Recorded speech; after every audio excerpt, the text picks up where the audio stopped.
I was diagnosed with postpartum depression, and I didn't know that I had it. I guess I kind of just thought I'm overstimulated. It's a lot that I'm doing. And it's not like I felt like I needed to do the stuff that I do. I feel like I was doing it to myself. Hello, and welcome back to the Polished and Powerful podcast. Today I have my girl Melanie. She is a mom, a wife, and a stay at home mom. So we're just going to get into it. You want to do an intro background about yourself? Sure. So I am 31 years old, recently married to the love of my life. I love talking about him. I'm a mom of three, a 9-year old, a 2-year old, and a 1-year old. So the two little ones, it's a little bit of a gap. It's a 7-year gap between my two little ones and the oldest. And recently, once my 2-year old was born, that's when I decided to, this is gonna be the life. I'm gonna be a stay-at-home mom. I tried the whole working thing. And it didn't go as planned. The daycares were extremely expensive. It just made no sense for what I was making at that time. So I just started the journey as being a stay-at-home mom. Same here, girl. With my first one, I was working nonstop. But then when I had my second one, like life slowed down for me. You know what I'm saying? Like I wasn't used to being at home every day. You know what I'm saying? So we had to make adjustments just like y'all did. Yeah, yeah. So my oldest is actually from a previous marriage. So I was 21, 20, turned 21 when he was born.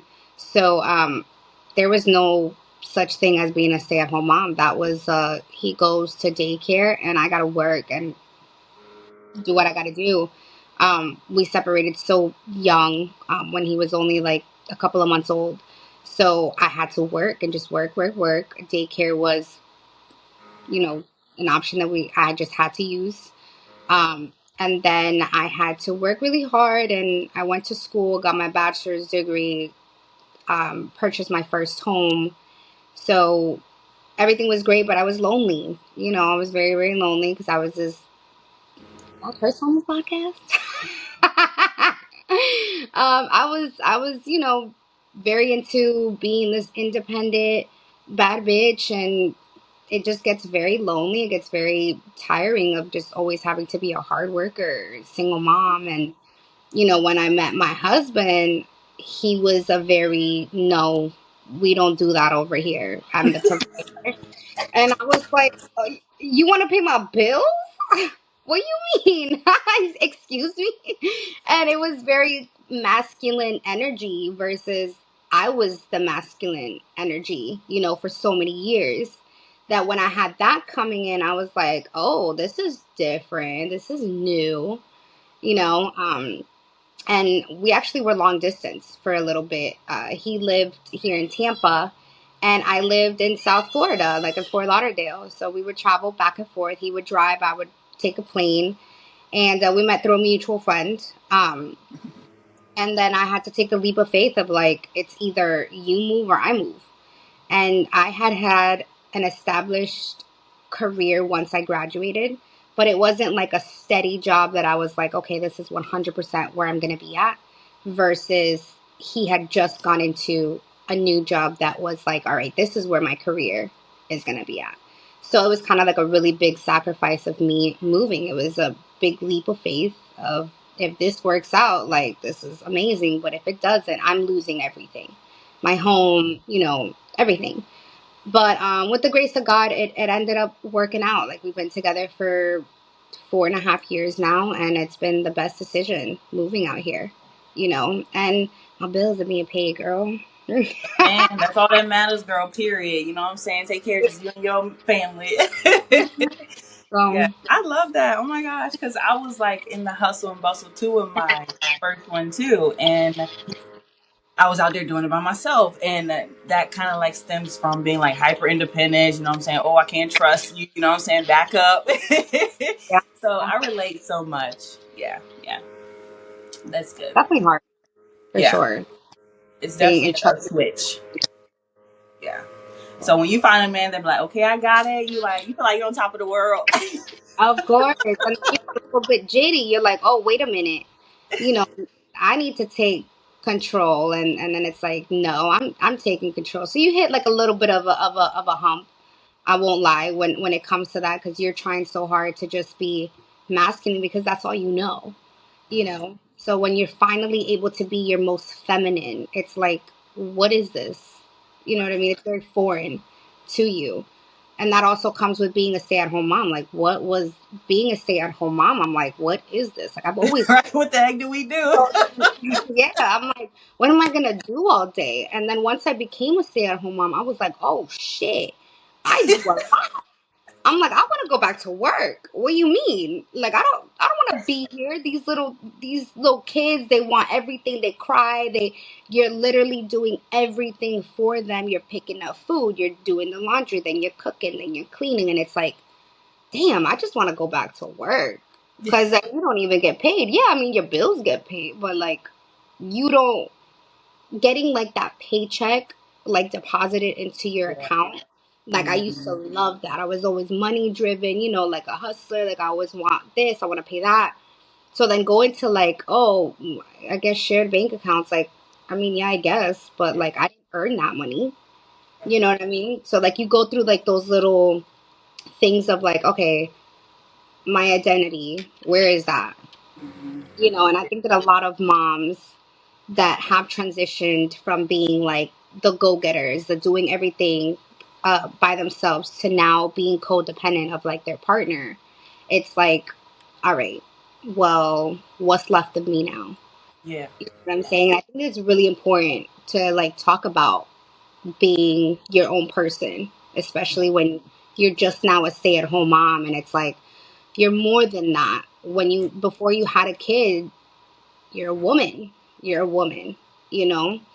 And that's what I really wanted to kind of talk more about, is like, I'm just now, my youngest is going to be 18 months next month. And I'm just now starting to feel like, okay, let me do my hair again. Simple things that we did so many years ago. Now it's like, yeah, let me do my hair again. Let me do my makeup. Let me shave the legs. Girl, shave the legs. Right. And let me get some me Like, time. whoa, what? Damn, it's been a couple, a couple of days, a couple of weeks that you haven't shaved your legs. And it's like, whoa, whoa, whoa. You got to come back Yeah. to you, self care. Like, I do mental self care now. If my kids are screaming from the top of their lungs and I know that they're good, I go outside and I take a deep breath. Right. And if Literally. they're screaming, you're good, you're all right. You're diapered, you're fed, everything's good. It's just, you need your own mental break for sure. Definitely. Yeah. Especially with postpartum moms, because it hit hard for me. Like, girl, I was crying every day. I was always yelling at my man. I was so upset. I was so upset. It's like, why aren't you helping Yeah. enough? I know that all too well. And it's just like, sometimes we just want them there just to hear us cry, and just to hear us, Mm, like, because they're not really going to understand, what is a man going to know about giving birth, for one? yeah. What is a man going to know about breastfeeding? What is a man going to know about Hormones. intuition of like your your baby, of like protecting your baby? It's like, okay, my baby was really safe in my tummy, but now this baby is out, and it's like, how do I keep my baby from like breathing? And you know what I mean? It's like, for them, it's like, I don't know. I've just been next to you this for 9 months, so I don't really know nothing. I'm just here for you. Like, if you actually think about it, when it comes to like those first few months, your man is not supposed to be there for the baby. They can't do nothing for the baby. You're breastfeeding. You gotta be there They for just is you. lost too. Like, yeah, you got to be there for me. And that's what I learned with the second time around with my daughter. I'm like, I don't need you to help me with the baby. There's not, I can change the baby's diaper. I can change the throw up, this and that. That's my baby. I got it. What I need you to do is take care of me, though. I need you to Mhm. give me a massage. I need you to give me words of affirmation. Like, I'm feeling low right now. My body, my stretch marks. I'm swollen, especially moms with C-sections. Forget about it. Oh, I had 3 C-sections, and I'm like, I ain't doing this shit again. I'm done. You know what I mean? And it's like the recovery process. It's just like, I need you here for me. Don't worry about the baby. Worry about wives. So if any men are watching this, y'all having babies, take care of the wifey. The baby will be fine.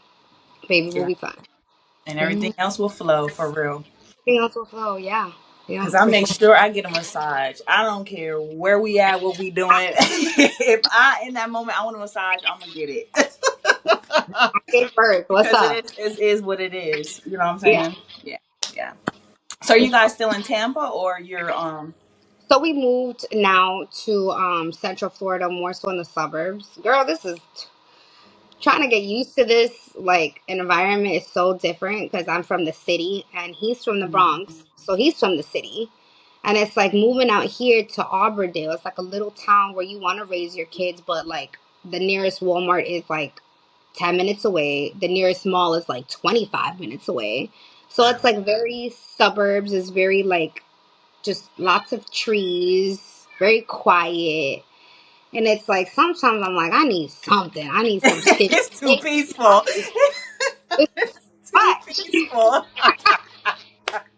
And because I don't really know a lot of people out here, in the last 3.5 years that I've been out here, I've made, like 1 to 2 friends. It's really, really hard for me to make friends just because now, after being home for 2.5 years, I feel like I became very antisocial to where I'll go to stores and like people will talk to me and I'll be like, Just be quiet, right?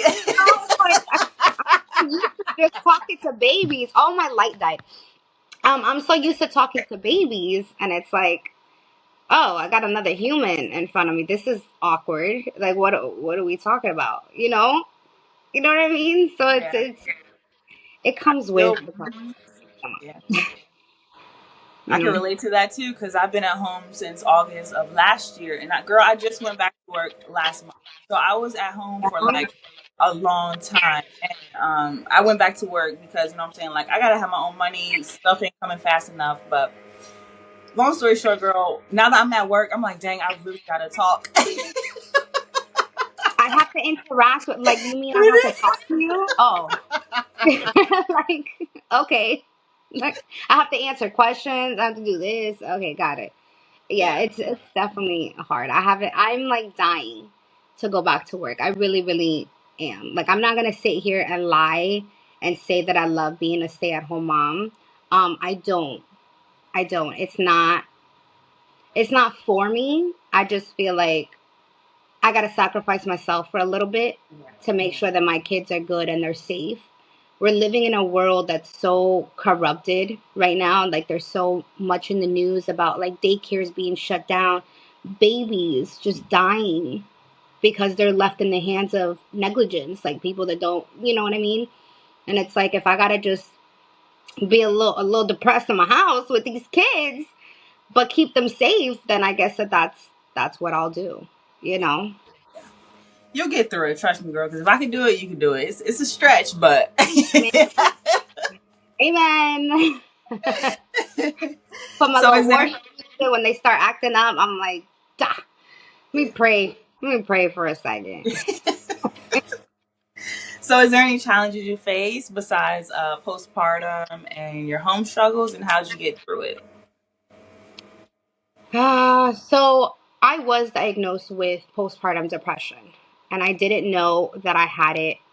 I guess I kind of just thought I'm overstimulated. It's a lot that I'm doing, and it's not like I felt like I needed to do the stuff that I do. I feel like I was doing it to myself because my husband would be like, "Why don't cook? If it's like, don't cook today. Like, if you're not in the mood for it, don't do it. Like, why don't you go outside with the girls? Don't clean up. I'm like a clean freak. So if my house is unorganized for more than like 20 minutes, I'm picking up. And I'm doing the same thing over and over and over again. And it's like, why am I doing that when my kids are going to go back, get the toys, and make it a mess again? You Yeah. know? But it was part of my me being like a high functional depressed person. And that's just what it was. And they wanted to put me on medications, and I was like, that's not happening. I'm not doing that. It's not something that I would like to do, and I feel like I could do it without it. Right. And what I started doing was just getting closer to my faith, was just starting to find a church that worked with like us and how I felt welcomed there. We started online, and then I was like, I think this is calling us. And we actually have to do a little bit of a drive. It's like a 45-50 minute drive to that church. But we said, I think that this is what's going to help, me more. And when I started getting closer to my faith, it's hard. Yeah. Like walking with God is wow. Not You've easy. you've been girl, when you've been living like off of your flesh for 31 years, it's like, Mhm. what is this? This is foreign. It's hard. It's not like I'm gonna stop cursing from one day to another. It's just not Yeah. gonna happen. I've been doing this for so long. I'm not gonna stop drinking alcohol. I've been doing it for so long. I can cut back on it, but if I just stop cold turkey, I'm going to go right back to it.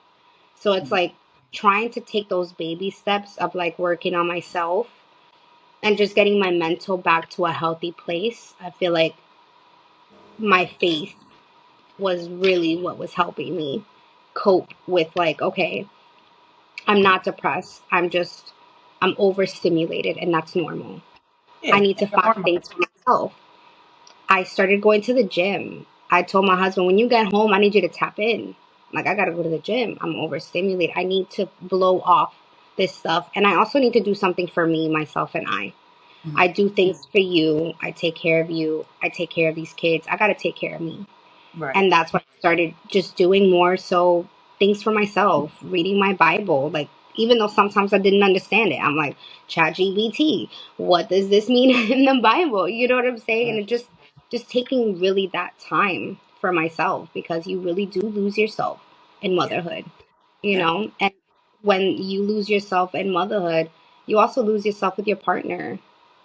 When your partner's like, okay, well, what's going on with her? And it's like, they love you too. You know what Yeah. I mean? So, Hmm. like, self care, I would have to say, was my biggest motivator of like, if I'm not good, there's no way that my household can be good. Right. That Yeah. makes a whole lot of sense. And that's why I stress about self care online too and staying out of the streets, because at the end of the day, you're gonna come home still feeling drained, still feel like you don't belong. So it's like, Yeah. let go of the alcohol too. You know what I'm saying? Like, it just takes time, because I used to drink every freaking weekend and I couldn't help myself. You know what I'm saying? I was a single mom, but life is a little different now. You know what I'm saying? So Yeah. I'm proud of it could be, you. I'm yeah, really proud of you.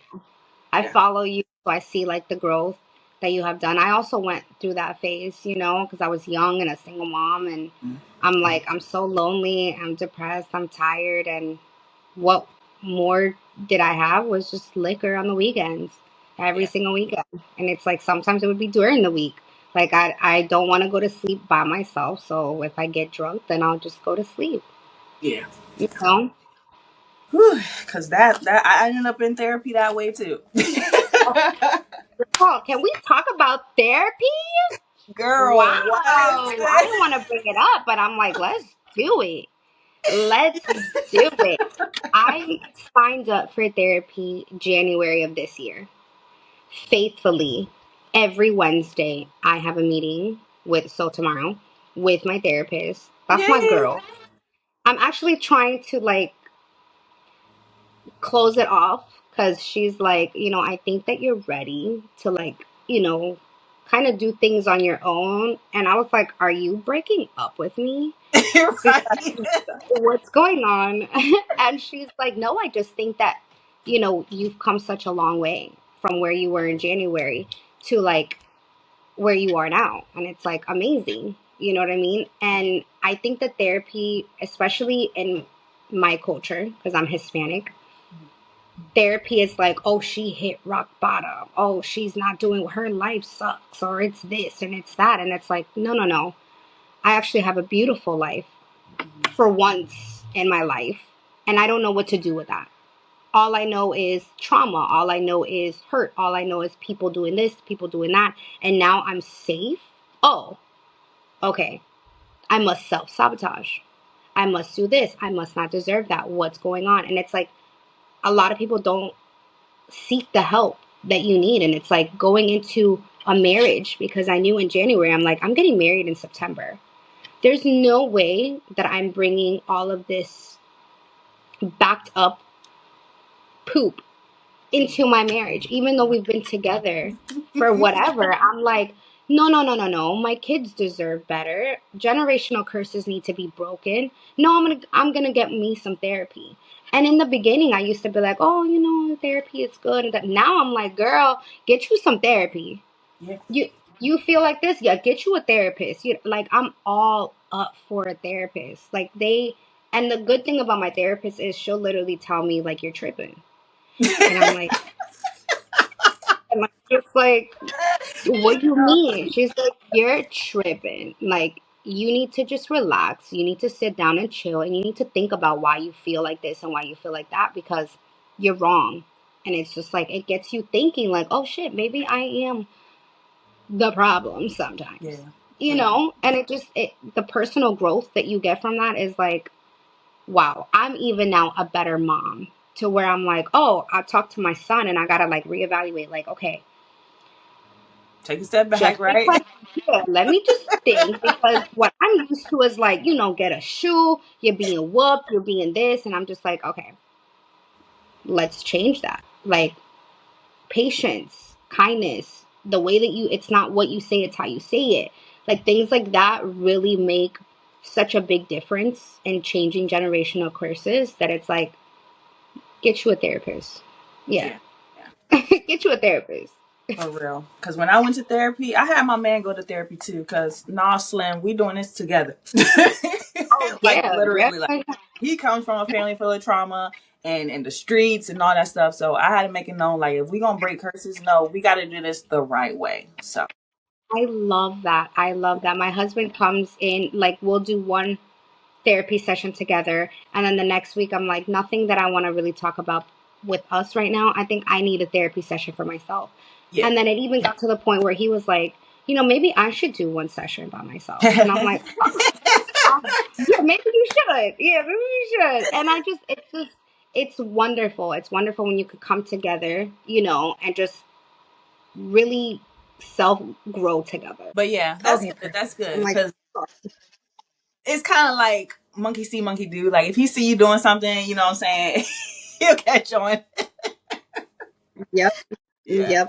It's healthy. It's so healthy. Like, let's bring back having healthy relationships. Hmm. You know, Yeah. healthy relationships. That toxicness, yeah, it ain't it. It ain't it. Yeah. you know, Only gonna take people so far, but that'd be a whole nother conversation. So I'm happy that you have love in your life. You know what I'm saying? It could be me too. hard, but it's still a blessing. Yeah, Yeah. it's a big thing for sure. So what's a tip or a tool you want to share with the audience that they could take away with besides self care? That's a really good question. Or tell them to go to therapy. That's another good one too. You know what I'm saying? Honestly, I have to say that therapy and growing my faith has been the number one thing in my life that has changed from January up until now. Like, I feel it within myself. I'm happier within myself, learning my triggers, learning what makes me upset and why, or why I think about something and it makes me sad. It's Yeah, really learning who I am and not suppressing who I am either. You know what I mean? But I think that those two things have really, really been the highlight of just keeping my mental health healthy, that's for good. sure. I love that. Yeah. Because we gotta look after kiddos and girl, we gotta be the example, and sometimes we don't want to be the example. So I get it. I, I don't. I mean, my little baby, like my 2 year old, she literally, what she sees, she does. And the other day, like, I wouldn't say lost control, but like I hit my toe. And when you hit that little corner of your toe, I was like, ah, and like it just came out. Now I see her like with anything that she gets aggravated with, she's like, ugh, ugh. And then my husband looks at me, he's like, she got that from you. And I'm like, ugh, like for real, these kids really do everything that they see us do. So how we handle things is how they're gonna handle things in life. And we really want to set the standards, you know, high for our kids. We're literally building the next generation. We're already in a world that's so ugly. It's like we gotta make it better. We have to. Like there's just no choice. Yeah, You know. literally. Yeah. But this was so beautiful, Melanie. Oh my God, I'm so grateful that you showed up, girl. So, where can people You too. find you? This is fun. So I actually have a YouTube page that I created in 2021. There's not a single video on there. There's not a single nothing. What? Listen, I am my biggest, like, how can I say it? Don't tell Like me my you're. biggest critique. Yeah. Like I am my biggest, I critique myself all the time. I'm like, well, what if this doesn't, go well? What if that doesn't go? And like, I think I hold myself back. And that's why it was so important for me to do like this podcast with you, because one of my biggest things that I wanted to do was a podcast. I love to speak to other women and speak to even men and just get their perspective on life and perspective on like being a working mom or like a single mom and this and that. And that was the podcast that I wanted to do. And it's been sitting there since 2021. Girl, So, we gonna work I on that. actually wanted to thank you. I wanted to thank you because this was so much fun. And I'm like, this is something that I see myself doing. So, like, I love meeting women that, like, um, just support other women and just supporting their dreams and stuff like that. And I think that after doing this podcast, I'm like, maybe I might just launch something, and then we'll see how it goes. So Yeah, yeah, and this it's was this already was amazing.